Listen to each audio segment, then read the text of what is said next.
മലമൂത്ര വിസർജനം നടത്താൻ വേണ്ടി നീ ടോയ്ലറ്റിനുള്ളിലേക്ക് കയറുമ്പോൾ അങ്ങോട്ട് ചെന്ന് ഇരിക്കുന്നതിന് പ്രകാരമാണ് നിൻ്റെ ഔറത്ത് ഒളിവാക്കുന്നത്. അങ്ങനെ വേണം. അല്ലാതെ കിഴക്കേ പള്ളിയിലോട്ട് വരിക, അതിന് റോഡിൽ നിന്ന് തന്നെ തുണിയെല്ലാം കൂടെ മടിക്ക് കുത്തിയിട്ട് എവിടെ പോവുക, മൂത്രമൊഴിക്കാൻ പോവുക എന്ന് പറഞ്ഞുകൊണ്ട് പോകണ്ട. അങ്ങനെ പോകുന്ന പുരുഷന്മാരുണ്ട്. അള്ളാഹു നമ്മളെ കാത്തിരക്ഷിക്കട്ടെ. വളരെ ശ്രദ്ധിക്കണം.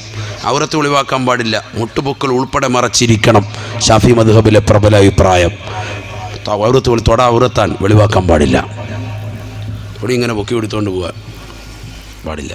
അങ്ങോട്ട് ചെന്ന് ഇരിക്കുന്നതിന് പ്രകാരമാണ് മാറ്റി കൊടുക്കേണ്ടത് തുണി. അങ്ങനെയാണ്. അപ്പം നിൻ്റെ നഗ്നത വെളിവാകും. അതിനുള്ളിലൂടെ പിശാച് കടക്കാതിരിക്കാൻ എന്ത് ചെയ്യണം? കാവൽ തേടിയിട്ട് വേണം കയറാൻ. ഇതൊക്കെ പരിശുദ്ധ ദീൻ പഠിപ്പിക്കല്ലേ സഹോദരങ്ങളെ? ചിന്തിച്ച് നോക്ക്. എവിടെയാ പറയാത്ത? ഏത് വിഷയത്തിലാണ് പറയാത്തത്? ബാത്റൂമിൽ കയറുമ്പോൾ 2 പിശാചുകളെ തൊട്ട് കാവലാണ്. ആൺപിശാചുമുണ്ട്, പെൺപിശാചുമുണ്ട്. 2നെ തൊട്ട് കാവൽ തരണം. ഇതൊക്കെ സഹീഹാണോ എന്ന് ചോദിക്കേ വേണ്ട. സഹീഹാൻ, സഹീഹുൽ ബുഖാരി. അള്ളാഹു നമ്മളെ കാത്ത് രക്ഷിക്കട്ടെ. വളരെ ശ്രദ്ധിക്കും. ഇതാണ് ഏറ്റവും സഹീഹ്. ഇതിനപ്പുറത്ത് ഇതിലൊന്നും ആർക്കും ഒരർത്ഥശങ്കയില്ല. എല്ലാവരും ഒരേപോലെ പറയുന്നതാണ്. ഇത് ശരിയാണോ ഉസ്താദേ? അത് ശരിയാണോ? അത് മുസ്ലിമിനുണ്ടോ? ഇന്നും നോക്കണ്ട. ഇതാണ് ഏറ്റവും വലിയ സഹീഹ്. ശ്രദ്ധിച്ചോ. അല്ലാത്തവൻ വിവരം അറിയും. പൈശാച് മേത്തിൽ കയറി കഴിയുമ്പോൾ വിവരം അറിയും. ടോയ്ലറ്റിനുള്ളിലേക്ക് കയറുമ്പോൾ അങ്ങനെയാണ്. തല മറച്ചിട്ട് വേണം കയറാൻ. ഒരു കാലഘട്ടത്തിൽ ഇത് പറയുമ്പോൾ പലർക്കും വിഷമമായിരുന്നു. ഇന്ന് ശാസ്ത്രം അംഗീകരിച്ചു. മലമൂത്ര വിസർജനം നടത്തുന്ന സമയത്ത് എന്തോ ഒരു കണക്ഷനുണ്ട്. അതുകൊണ്ട് തന്നെ തലയോട് എന്തൊരു കണക്ഷനുണ്ട്. തലമുടി വേഗം നരയ്ക്കും തല മറച്ചിട്ടില്ലെങ്കിലെന്ന് ഇന്ന് ശാസ്ത്രം കണ്ടുപിടിച്ചു. തലയിൽ എന്തെങ്കിലും ഒരു തോർത്തോ എന്തെങ്കിലും ഒരു തലയിൽ തുണിയോ ഒക്കെ കൊണ്ട് വന്നൊന്ന് കെട്ടി വെച്ചേക്കണം. തലയിലേക്ക് എന്തെങ്കിലും ഒന്ന് മറഞ്ഞു നിൽക്കണം. ഇല്ലെങ്കിൽ തലമുടി വേഗം നരയ്ക്കും.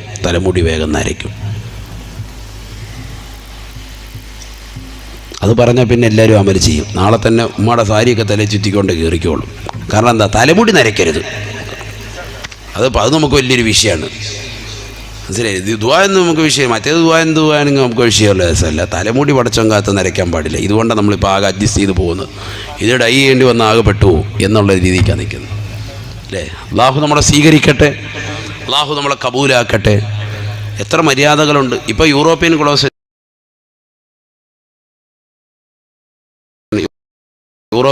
ഇതിനകത്ത് കുറവാണല്ലോ. അതൊക്കെ നോക്കിയിട്ട് സംഭവം ഒറ്റ നിൽക്കാൻ ഉള്ള ബാക്ടീരിയ എല്ലാം മൂക്കിനകത്തോട്ട് കയറി റാഹത്ത്. പിറ്റേ ദിവസം പനി, 3 ദിവസമായിട്ട് സുഖമില്ല അടക്കുക.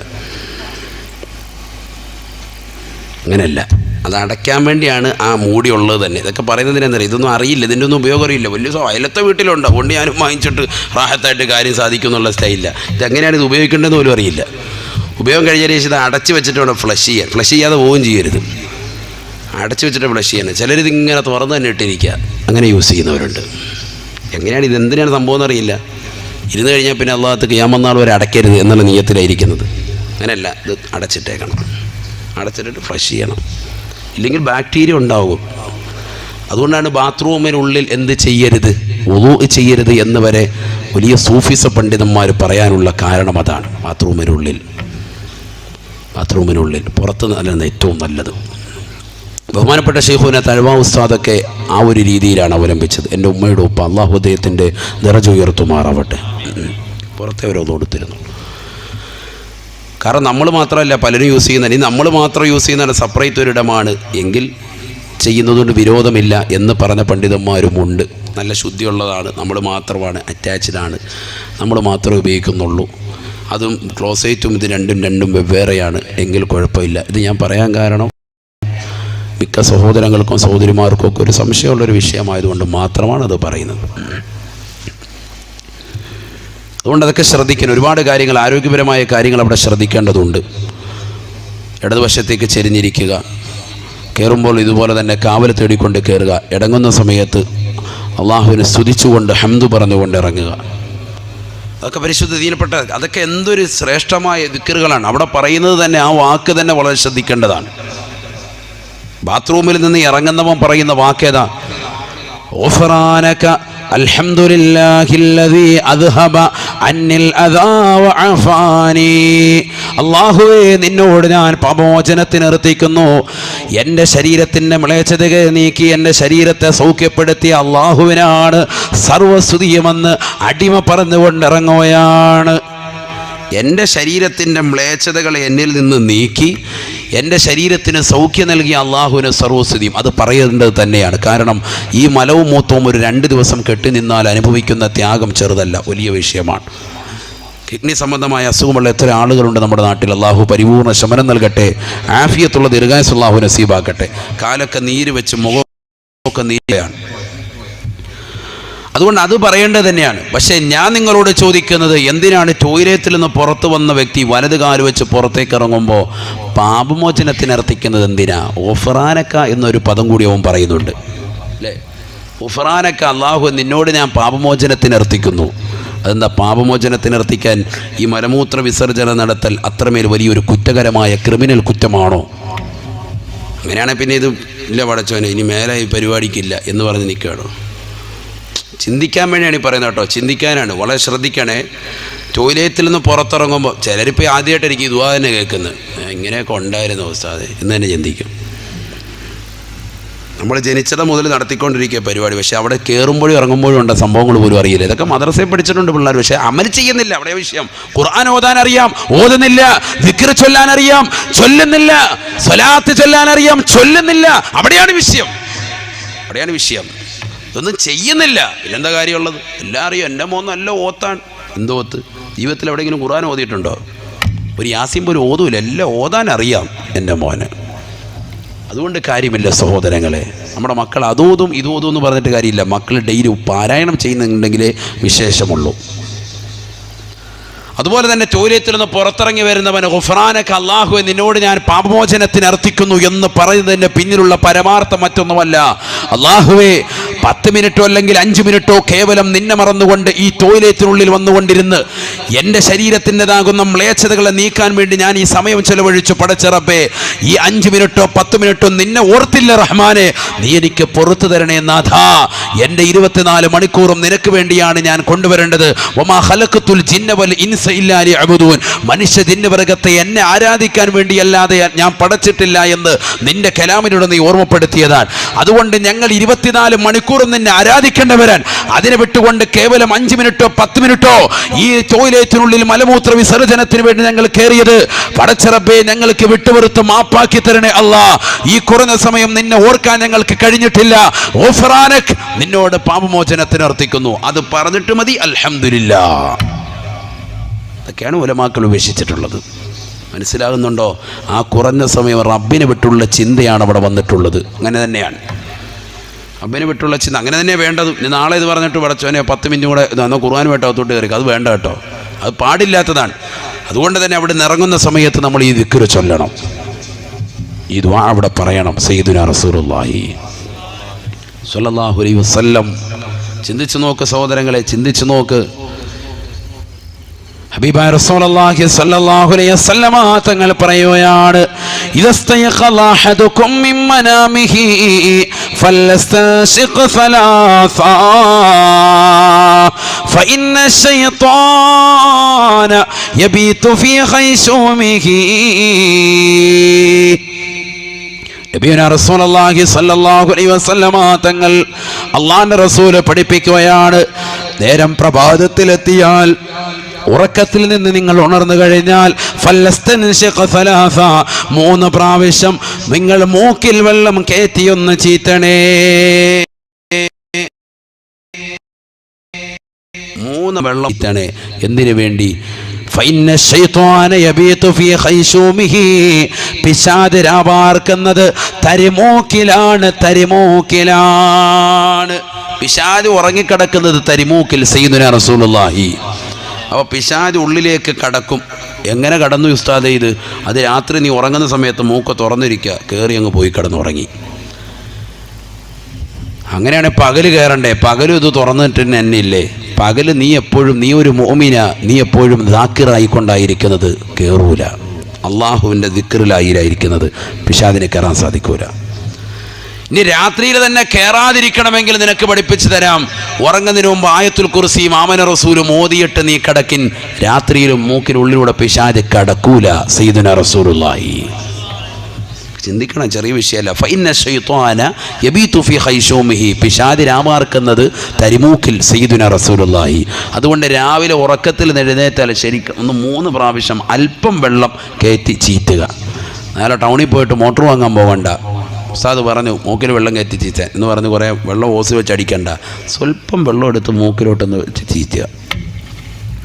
ആര് ചെയ്യാത്തൊരു സുന്നത്താ സഹോദരങ്ങളെ ഇത്. പ്രത്യേകിച്ച് ഷാഫി മദ്ഹബിൽ ശക്തിമത്തായ സുന്നത്താണ്. നമ്മളാരും ചെയ്യൂല. ഒതു എടുക്കുന്ന സമയത്ത് ഇങ്ങനെ വായിൽ വെള്ളം കൊണ്ടുവരും, ഇങ്ങനെ തുപ്പിയിട്ട് അടുത്തിരിക്കുന്നതിൻ്റെ പോക്കറ്റി തുപ്പി അങ്ങ് കൊടുത്തേക്ക്. അത്രയേ ഉള്ളൂ. മൂക്കിലോട്ട് വെള്ളം വേണം. ഇങ്ങനെ മൂക്കിനോടെ കൊണ്ടുവന്നിട്ട് ഇങ്ങനെ 2 ഐറ്റമൊക്കെ കാണിച്ചിട്ട് ഇങ്ങ് കൊണ്ടുവരും. വെള്ളമൊന്നും അങ്ങോട്ടൊന്നും എത്തിയിട്ട് പോലുമില്ല, ഒരു തരി പോലും. ഒരല്പം വെള്ളം മൂക്കിലോട്ട് വെള്ളം കയറ്റി ചീറ്റുക. ഉറക്കം തെളിയും, നല്ല ഉണർവായിരിക്കും, പിശാച് ഓടും. അതാണ് പറഞ്ഞത്. പിശാച് പുറപ്പെട്ടു പോകും. മറ്റേത് പിശാച് ഇവിടെ കിടക്കുക. അതുകൊണ്ടാണ് അത്തഹിയ്യാത്തിൽ ഇരുന്നു കൊണ്ട് ഉറങ്ങിപ്പോകുന്നത്. പള്ളിയിൽ വന്നവൻ നിസ്കരിക്കാൻ വേണ്ടി വീട്ടിൽ മുസല്ല വിരിച്ചിട്ട് സഹോദരി പള്ളിയിൽ നിന്ന് ഉറങ്ങിപ്പോകുന്നതിൻ്റെ കാരണം അതാണ്. എന്താ കാരണം? പിശാച് ഇവിടെ ഇരിക്കുക. അതുകൊണ്ട് ഉറക്കം ഇങ്ങനെ തൂങ്ങിയിരിക്കും. അത്തഹിയ്യാത്തിൽ അങ്ങനെ ഇരുന്ന് ഉറങ്ങും. തൊട്ടടുത്തിരിക്കുന്നവരൊക്കെ ദിക്റും ചൊല്ലി എല്ലാം കഴിഞ്ഞ് എഴുന്നേറ്റ് പോകും. ആരെങ്കിലും തട്ടുമ്പോൾ ഉടനെ അസ്സലാമു അലൈക്കും വരെയും. ഭയങ്കര ശക്തി.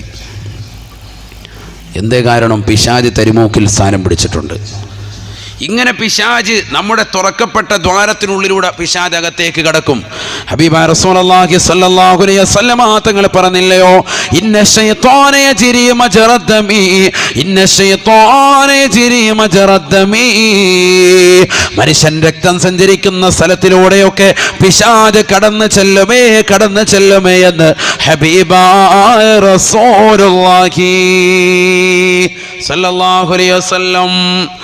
രക്തം സഞ്ചരിക്കുന്ന സ്ഥലത്തിലൂടെ ഒക്കെ പിശാച് കടന്നു ചെല്ലും. ഉള്ളിൽ കൂടെ ഒക്കെ കടക്കാൻ പിശാചിന് സാധിക്കും. സയ്യിദുനാ റസൂലുള്ളാഹി. വളരെ ശ്രദ്ധിക്കണേ. അപ്പം നമ്മൾ ഉള്ളിലേക്ക് കടക്കുമെന്നാണ് ഈ പറഞ്ഞതിൻ്റെ അർത്ഥം. ഇതിൻ്റെ ഒക്കെ അർത്ഥം അതാണ്. പിശാച് പിടിപെട്ടാലോ പിശാചിനെ ഇറക്കാൻ പണിയാണ്. അത് ഖുർആനും ദിക്റും കൊണ്ടേ സാധിക്കുകയുള്ളൂ. ഹബീബായ റസൂലുള്ളാഹി സ്വല്ലല്ലാഹു അലൈഹി വസല്ലമ തങ്ങൾ പറയുകയാണ്, ഇദാ ഗറബത്തി ശംസു യന്തശിറു ശയാത്തീൻ ഫഖ്തഫൂ സിബ്യാനകും വഹ്ബിസൂ മവാശിയകും. ഹബീബായ റസൂലുള്ളാഹി സ്വല്ലല്ലാഹു അലൈഹി വസല്ലമ തങ്ങൾ തന്റെ പ്രിയപ്പെട്ട അനുയായികളോട് ഓർമ്മപ്പെടുത്തുകയാണ്, ഇദാ ഗറബത്തി ശംസു, സൂര്യൻ അസ്തമിച്ചാൽ യന്തശിറു ശയാത്തീൻ, പിശാച് പാറിക്കളിക്കുന്ന സമയമാണ്, പിശാച് പരക്കുന്ന സമയമാണ്. അതുകൊണ്ട് ഫഖ്തഫൂ സിബ്യാനകും, പ്രായപൂർത്തി എത്താത്തതാകുന്ന കൊച്ചുകുട്ടികളില്ലയോ, കൊച്ചുമക്കളില്ലയോ, അവരുടെ വീടിന്റെ ഉള്ളിൽ പിടിച്ചു വെക്കണേ. വഹ്ബിസൂ മവാശിയകും, 4 കാലുകളാകുന്ന മൃഗങ്ങളെ അതിന്റെ ആലയിൽ കൊണ്ടുപോയി ബന്ധിക്കുകയും ചെയ്യണേ എന്ന് ഹബീബായ റസൂലുള്ളാഹി. എന്തേ കാരണം? കൊച്ചുകുട്ടികൾക്ക് പൈശാചിക ബാധ ഏൽക്കാതിരിക്കാനാണ്. 4 കാലുകൾക്ക് പൈശാചിക ബാധ ഏൽക്കാതിരിക്കാൻ സൂര്യൻ അസ്തമിക്കുന്ന സമയത്തിന് മുമ്പ് അതിനെല്ലാം തന്നെ അതിൻ്റെ ആലയിലേക്ക്, വീടിലേക്ക് കൊണ്ടുവന്ന് ഉറപ്പിക്കണേ, വീടിൻ്റെ ഉള്ളിൽ കടത്തണേ എന്ന് ഹബീബായ റസൂലുള്ളാഹി. വൈകുന്നേര സമയത്ത് പാർക്കിലേക്ക് പോകുന്നവരില്ലയോ, മക്കളെ വിളിച്ചുകൊണ്ട് മാളിലേക്ക് വൈകുന്നേരത്ത് പുറപ്പെടുന്ന ഉമ്മമാരില്ലയോ, ഭർത്താക്കന്മാരില്ലയോ, ചിന്തിക്കണേ, ചെയ്യരുതേ. കാരണം നിങ്ങളുടെ മക്കൾക്ക് പൈശാചിക ബാധ ഏൽക്കുന്ന ടൈമാണ്. ആ ഒരു സമയം മാത്രമാണ് പ്രശ്നം, അസ്തമയ സമയം മാത്രമാണ് പ്രശ്നം. അതിനു മുമ്പും പ്രശ്നമില്ല, അതിനുശേഷവും പ്രശ്നമില്ല. പ്രായപൂർത്തിയെത്താത്ത കൊച്ചുകുട്ടികളുമായി പുറത്തിറങ്ങരുതേ. പാർക്കിലേക്ക്, മാളിലേക്കോ എന്ന് വേണ്ട, വീടിന്റെ വെളിയിലേക്ക് പോലും ആ സമയത്ത് ശ്രദ്ധിക്കണേ. ഹബീബായ റസൂലുള്ളാഹി. എത്രയോ മക്കളാണ് ഏർവാടിയിലും, എത്രയോ മക്കളാണ് നാഗൂരിലും, എത്രയോ മക്കളാണ് പല മക്കാമുകളുടെ പരിസരത്ത് കെട്ടിയിടപ്പെട്ടിരിക്കുന്നതായി നമ്മൾ കാണുന്നത്.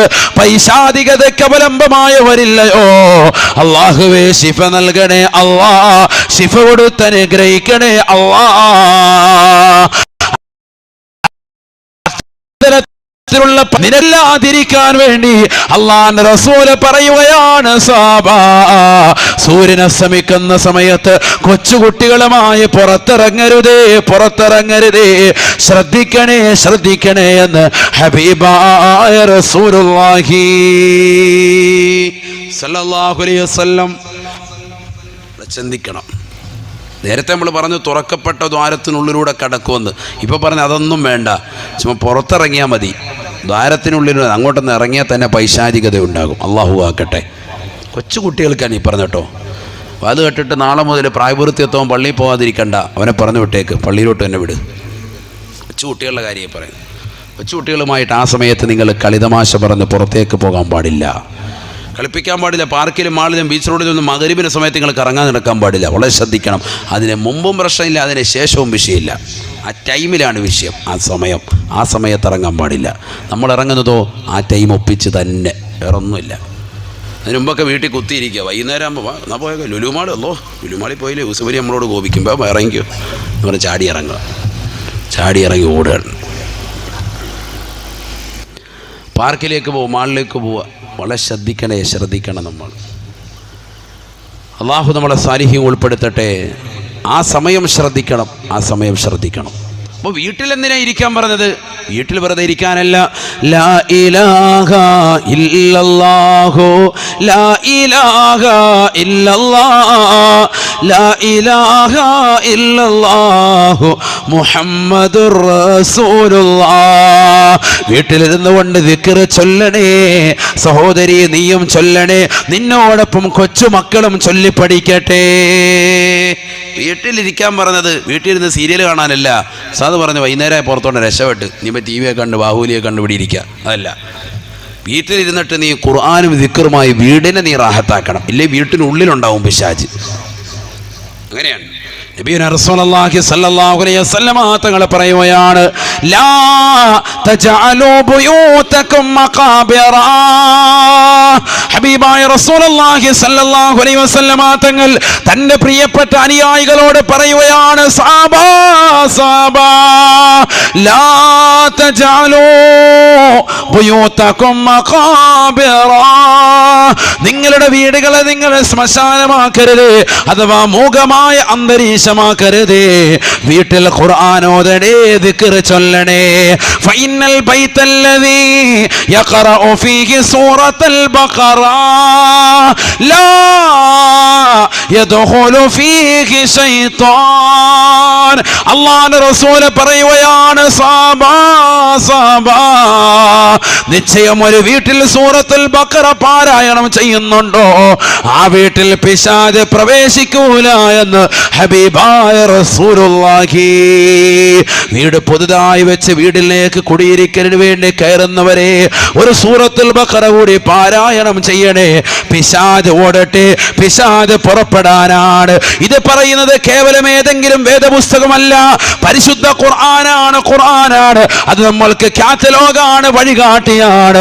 ലോകാവസാനം വരെ നിലനിൽക്കുന്ന ഗ്രന്ഥമാണ്. 23 സംവത്സരങ്ങൾ കൊണ്ട് ജിബ്രീൽ എന്ന മാലാഖ മുഖേന അള്ളാഹുവിന്റെ റസൂലിന്റെ കൈകളിലേക്ക് വള്ളി വ്യത്യാസമില്ലാതെ പടച്ചറബ് നൽകിയ 6666 ആയത്തുകൾ മുഖേന പടച്ചറബ് നൽകിയ പവിത്രമായ ഗ്രന്ഥമാണ് ഖുർആൻ. ആ ഖുർആൻ നമ്മൾ വീട്ടിൽ ഓതണേ. അതിൽ രണ്ടാമത്തെ സൂക്തമായ പരിശുദ്ധമായ സൂറത്തുൽ ബഖറ പാരായണം ചെയ്യപ്പെടുന്ന ഏത് വീടുണ്ടോ ലാ യദ്ഖുലു ഫീഹി ശൈത്താൻ, ആ വീട്ടിലേക്ക് പിശാച് പ്രവേശിക്കൂല എന്ന് ഹബീബായ റസൂലുള്ളാഹി. വെക്കേഷൻ സമയമല്ലയോ, നമ്മുടെ മക്കളെ കൊണ്ട് ഓദിക്കണേ. വീട്ടിൽ സൂറത്തുൽ ബഖറ ഓതട്ടെ, പിശാച് പുറത്തേക്ക് പോകട്ടെ. അല്ലാഹുവേ തൗഫീഖ് നൽകണേ അല്ലാഹ്. വീട്ടിൽ മക്കള് സിനിമ കാണുന്നു, സീരിയൽ കാണുന്നു, IPL കാണുന്നു, സിനിമാ പാട്ടുകൾ ഇടുന്നു. വീട്ടിൽ അശ്ലീലത കൊണ്ട് മുഖരിതമാക്കുമ്പോ പിശാച് ഉള്ളിലേക്ക് കടക്കുമേ. പിന്നീട് നിനക്ക് വിപത്താണ്. വിക്ർ ചൊല്ലാൻ കഴിയാത്ത വീടായി. അള്ളാഹുവിനെ നിസ്കരിക്കാൻ ബാങ്ക് വിളിച്ചാൽ അതിന് ജവാബ് കൊടുക്കാൻ പോലും കഴിയാത്ത രീതിയിലേക്ക് നീ എത്തിപ്പെടുമേ. അള്ളാഹുവേ കാത്ത് രക്ഷിക്കണേ അല്ലാ. എത്ര സഹോദരങ്ങളാണ്, എത്ര സഹോദരിമാരാണ് അള്ളാന്റെ പള്ളിയിൽ നിന്ന് ശ്രവണ സുന്ദരമായ ബാങ്കുലി മുഴങ്ങുന്ന സമയത്ത് വരെ സംസാരിക്കുന്നവരില്ലയോ? പാടില്ല. മൻ തകല്ലമ ബൈനൽ അദാൻ യതലജ്ലജു ലിസാനുഹു ഇൻദൽ മൗത്. അല്ലാഹുവിന്റെ റസൂൽ പറയുകയാണ്, സഹാബ ആരൊരുവനെ ബാങ്ക് വിളിക്കുന്നതിനിടയിൽ സംസാരിച്ചാൽ, അത് സഹോദരനാകട്ടെ സഹോദരിയാകട്ടെ, ബാങ്ക് വിളിക്കുന്നതിനിടയിൽ സംസാരിച്ചാൽ യതലജ്ലജു ലിസാനുഹു ഇൻദൽ മൗത്, മരിക്കുന്ന സമയത്ത് കലിമ ചൊല്ലാൻ കഴിയൂല. അവന് സംസാരം മുട്ടുകയാണ്. അവന്റെ നാക്ക് കടന്നുകൊണ്ട് നാക്ക് വെളിയിലേക്ക് നീട്ടുകയാണ്. അതേ നായ നീട്ടിയിടുന്നത് പോലെ നാവ് വെളിയിലേക്ക് നീട്ടിയൊട്ടുകൊണ്ട് പ്രയാസപ്പെടുമേ. ലോകത്തുള്ള മുഴുവൻ ജലാശയത്തിലെ വെള്ളം കൊണ്ടുവന്ന് അവന്റെ തൊള്ളയിലേക്ക് ഒഴിച്ചു കൊടുത്താലും അവന്റെ ദാഹം തീരൂല. ഇമാം ഗസാലി റളിയല്ലാഹു അൻഹു. അതുകൊണ്ട് ചിന്തിക്കണേ സഹോദരാ, ബാങ്കിനെ നിസാരപ്പെടുത്തരുത്. ആ ബാങ്കിന്റെ ലഫ്ളുകൾ കേൾക്കുമ്പോൾ അതിലൊപ്പിച്ച് ഓരോ വചനങ്ങൾക്കൊപ്പിച്ച് ജവാബ് നൽകണേ.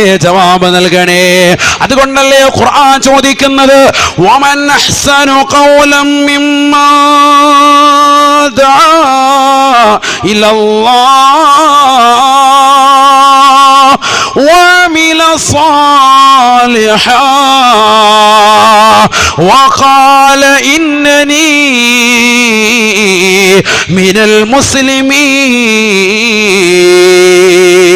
അല്ലാഹുവാണ് ഏറ്റവും വലിയവനെന്ന് പള്ളിയുടെ മിനാരങ്ങളിലൂടെ ശ്രവണസുന്ദരമായി ജനങ്ങളുടെ ഹൃദയാന്തരങ്ങളിൽ തറയ്ക്കുന്ന വിധത്തിൽ ബാങ്കുലി മുഴക്കുന്ന മുഅദ്ദിനെ ഉയർത്തുന്നതായ വാക്കിനേക്കാൾ സമുന്നതമായ വാക്ക് ആരാണ് ഉച്ചരിക്കുന്നതെന്ന് ഖുർആൻ ചോദിക്കുകയാണ്. ഒരൊറ്റ വാക്കുമല്ല. അതുകൊണ്ട് ജവാബ് ചൊല്ലണേ, ദിക്ർ ചൊല്ലണേ, ബാങ്കിന് ശേഷമുള്ള ദുആ ചെയ്യണേ. ഇതൊക്കെ നമ്മുടെ ജീവിതത്തിലേക്ക് കൊണ്ടുവരേണ്ടതാണ്. നാവ് കൊണ്ട് പൈശാചികതയിലേക്ക് എത്തരുത്, പിശാചിലേക്ക് നമ്മൾ ബന്ധപ്പെടരുത്. പിശാചുമായ കണക്ഷൻ ഉണ്ടായാൽ നാവ് കൊണ്ട് ദിക്ർ ചൊല്ലാൻ കഴിയില്ല. ഖുർആൻ ഓതുക ശരിക്ക്, അതാണ് ഹാല്. നബിതങ്ങൾ പഠിപ്പിച്ച എന്താണ് ഹാല് മുർത്തഹിരി അങ്ങക്കറിയില്ലല്ലോ. സ്വഹാബത്ത് ചോദിച്ചു. നബിതങ്ങൾ പറഞ്ഞു, ഇദാ ഖതമ്മ ഖത്മത്തൻ ഇസ്തഅനഫ ഖത്മത്തൻ ഉഖറ.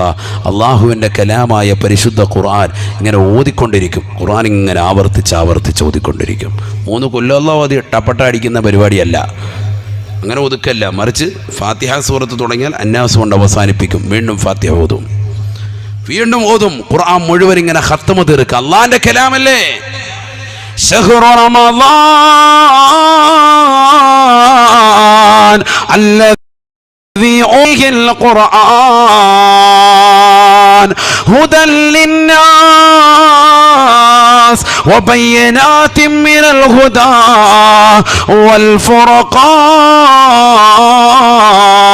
والفرقان. പരിശുദ്ധ റമളാനിനെ പവിത്രത കൽപ്പിച്ചതിന് മർമ്മപ്രധാനമായ കാരണം ഖുർആൻ അവതീർണമായതാണ്. ഖുർആൻ അവതരിച്ചതാണ്. ഷഹ്റു റമളാൻ അല്ലദീ ഉൻസില ഫീഹിൽ ഖുർആൻ.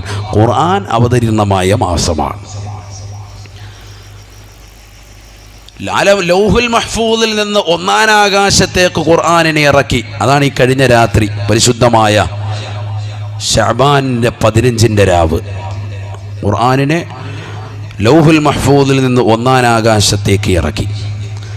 1-ാം ആകാശത്ത് നിന്ന് ജബലുന്നൂറിലേക്ക്, മുത്തുനബി ഗാർ ഹിറായിലേക്ക്, പ്രവാചകന്റെ ചാരത്തേക്ക് ഖുർആനിനെ അവതരിപ്പിച്ചത് പരിശുദ്ധമായ റമദാനിൽ ലൈലത്തുൽ ഖദ്റിൻ്റെ രാവിൽ. മനസ്സിലാക്കണം. അതെന്താ പറയാൻ കാരണം എന്ന് പറഞ്ഞാൽ അതിൽ ധാരാളം ആളുകൾ അശ്രദ്ധ വെക്കുന്നവരുണ്ട്. അതുകൊണ്ടാണ് പറയാൻ കാരണം. പലർക്കും അത് മനസ്സിലായിട്ടില്ല. അങ്ങനെയാണ് മുഫസ്സിറുകൾ നമ്മളെ പഠിപ്പിച്ചത്. ഉലമാക്കൾ രേഖപ്പെടുത്തിയത്. എല്ലാ ഉലമാക്കളും ഇമാം റാസി, ഖുർത്തുബി, റൂഹുൽ ബയാൻ അടക്കമുള്ള എല്ലാ ഉലമാക്കളും പണ്ഡിതന്മാരും മുഫസ്സിറുകളും ആ രീതിയിലാണ് നമ്മളെ പഠിപ്പിച്ചത്. അള്ളാഹു നമുക്ക് നാഫിയായ ഇൽമ് നൽകി അനുഗ്രഹിക്കട്ടെ. അപ്പോൾ റമളാനിലാണ് ഖുർആൻ അവതീർണമായത്, ഒന്നാം ആകാശത്ത് നിന്ന് ഭൂമിയിലേക്ക് അവതരിപ്പിക്കപ്പെട്ടത്. അതുകൊണ്ട് തന്നെ ആ റമളാൻ നമ്മളിലേക്ക് സമാഗതമാകുകയാണ്. ഖുർആൻ ധാരാളം ഖത്മുകൾ തീർക്കേണ്ട സമയമാണ്. നമ്മളിൽ ആരാണ് സഹോദരങ്ങളെ ഖുർആൻ ഓതുന്നവർ? ഖുർആനുമായി എന്ത് ബന്ധമാണ് നമുക്കുള്ളത്? ഖുർആൻ ഡെയിലി ഓതുന്നവരുണ്ടോ? ഹബീബായ റസൂലുള്ളാഹി സ്വല്ലല്ലാഹു അലൈഹി വസല്ലം കാന നബിയു സ്വല്ലല്ലാഹു അലൈഹി വസല്ലം യദൂമു അലാ ഖിറാഅത്തി യാസീൻ സബാഹൻ വ മസാ. ഹബീബായ റസൂലുള്ളാഹി സ്വല്ലല്ലാഹു അലൈഹി വസല്ലം തങ്ങൾ എല്ലാ ദിവസവും പ്രഭാതത്തിലും പ്രദോഷത്തിലും യാസീൻ സൂറത്ത് ഓതിയിരുന്നു അത്രേ.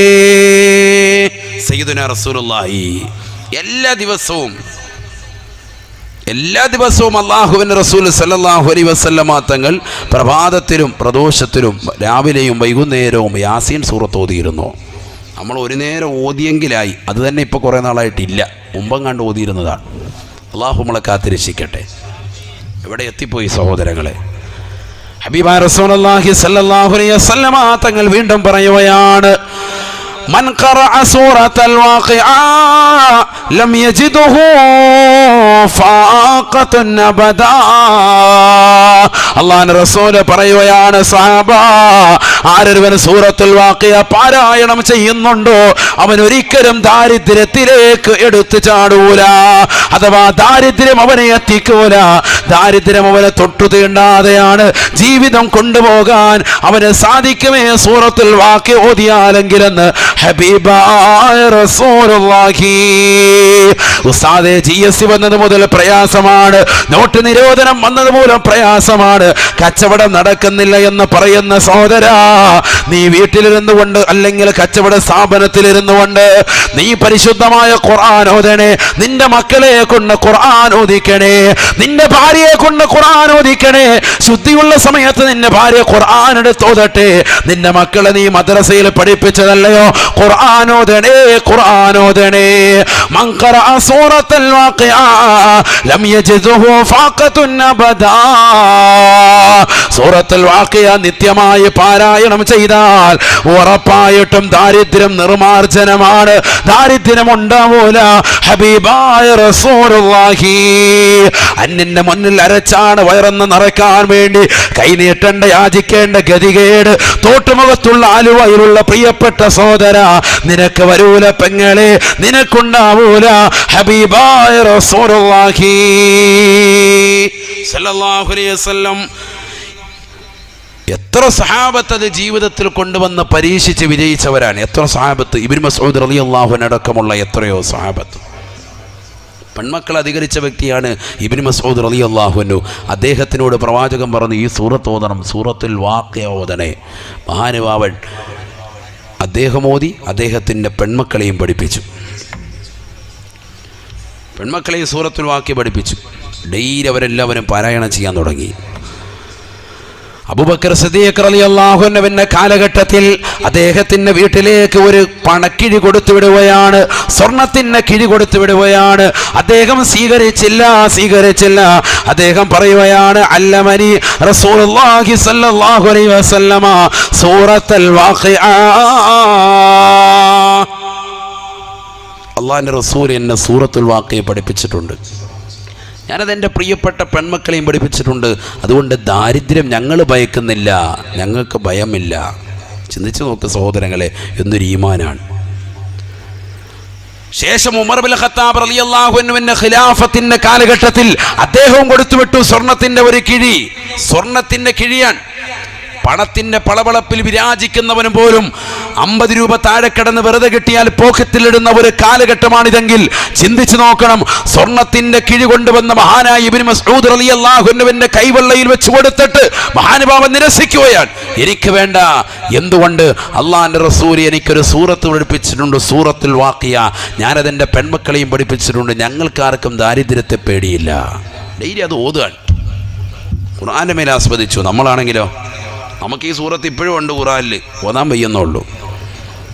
അള്ളാഹു നമ്മളെ കാത്ത് രക്ഷിക്കട്ടെ. ചിന്തിച്ചു നോക്കുക, നമ്മുടെ ഈമാനും അവരുടെ ഈമാനും എവിടെ എത്തിയിരിക്കുന്നു. ചിന്തിച്ച് നോക്ക്. കടയിൽ കച്ചവടമില്ല, ആളില്ല, തിരക്കില്ല, സൂറത്തുൽ വാഖിയ ഓതിക്കൊണ്ടിരിക്കും. കച്ചവടം ഉണ്ടാകും, ബറക്കത്തുണ്ടാകും, ഒന്നും വേണ്ട, റിസ്ക് വിശാലമാവും. ആരുടെ മുന്നിൽ നീ കൈ കിട്ടേണ്ട വരൂല. സഹോദരിമാരെ ഓതട്ടെ, ഭർത്താവ് കഷ്ടപ്പെടുകയാണ്, പകലന്തിയോളം പാടത്തും പറമ്പത്തും പട്ടിണി കിടക്കുന്ന പ്രിയപ്പെട്ട ഭർത്താവിന് സാന്ത്വനമേകിക്കൊണ്ട് നീയും അവരോടൊപ്പം ഒന്ന് പരിശ്രമിക്കും. ഖുർആൻ ഓതിൻ, സൂറത്തുൽ വാഖിയ പാരായണം ചെയ്യും.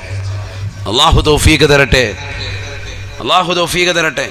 ഹബീബായ റസൂലുള്ളാഹി സ്വല്ലല്ലാഹു അലൈഹി വസല്ലമ തങ്ങളുടെ പ്രിയപ്പെട്ട അനുയായി ഇബ്നു മസ്ഊദ് റളിയല്ലാഹു തആല അൻഹു ഖുർആനിലെ സൂറത്തുൽ വാഖിയ നിത്യമാക്കുകയാണ്. ഖുർആൻ ഓതുന്നതോടൊപ്പം സൂറത്തുൽ വാഖിയ ഡെയിലി പാരായണം ചെയ്യുകയാണ്. തൻ്റെ പ്രിയപ്പെട്ട പെൺമക്കളെയും പഠിപ്പിക്കുകയാണ്. അവസാന മൂന്നാമത്തെ ഖലീഫയായ ഉസ്മാൻ ഇബ്നു അഫ്ഫാൻ റളിയല്ലാഹു തആല അൻഹുവിന്റെ കാലഘട്ടത്തിൽ അദ്ദേഹവും സ്വർണത്തിന്റെ കിഴി കൊടുത്തയച്ചു. ഇത് വെറുതെയുള്ളവരെ കള്ളച്ചരിത്രമല്ല, സർവ്വ ഉലമാക്കളും അവരുടെ ഗ്രന്ഥങ്ങൾ എഴുതി വെച്ചിട്ടുള്ളതാണ്. ഉസ്മാൻ ഇബ്നു അഫ്ഫാൻ റളിയല്ലാഹു തആല അൻഹു മൂന്നാമതായി സ്വർണത്തിന് കിഴി കൊടുത്തയച്ചപ്പോ അത് മഹാനുഭാവൻ നിരസിക്കുകയാണ്.